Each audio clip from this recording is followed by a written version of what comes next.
just a high vacuum grease. You can use any dielectric vacuum grease that you would choose to use. This happens to be what we use. You get a little thin layer.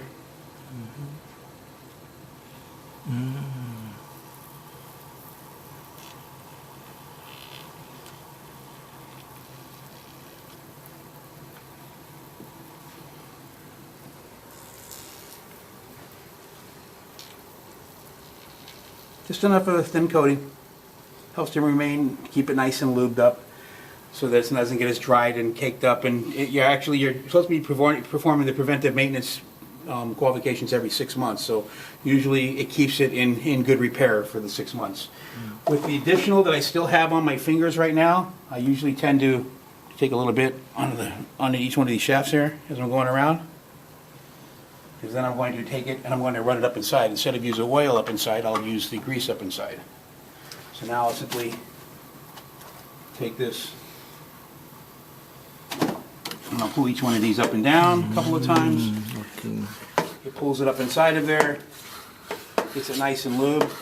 The reason I'm trying to lube it up inside there, a little isopropyl. I'm going to wipe these off real quick.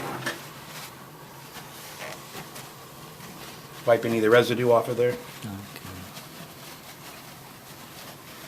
And the reason we want to wipe these down and make sure they're properly lubed up inside is because during a run, the ability to grab the shaft and stop it from spinning, and when these get nice and dried out inside, without no lube up inside there, it tends to be harder to grab these and stop them from rotating. We designed it to be held and stopped. Especially when you're using paddles and you're making a tablet drop, you want to be able to grab and stop it from spinning so that as the spinning paddle blade is going around, a tablet doesn't hit it on the way down. That way you can stop it, drop your tablet, and release it and allow it to continue the testing.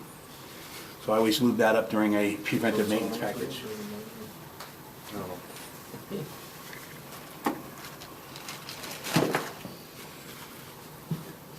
And the other thing is the 3-in-1 oil. It's wobbling oil. Yes. Look at that. That's it. Yep, it's got a wobble. I don't know if I have any oil left in here. Oh, too much. See a little 3-in-1 oil on there. So I move it around here just a little bit. It works its way down inside there. Helps to calm it down.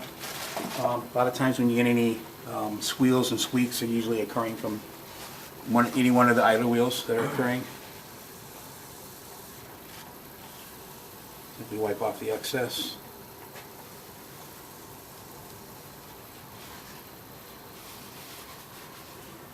That's what I do to lube up inside.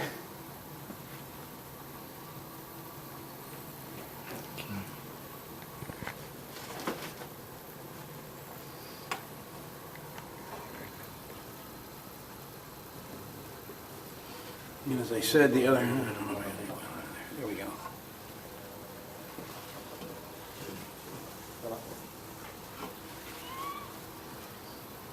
And the only other thing I really concern myself with is the guidepost in the back.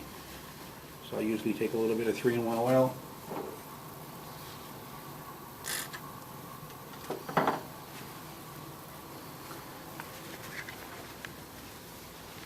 Just a thin layer, and then run it up and down.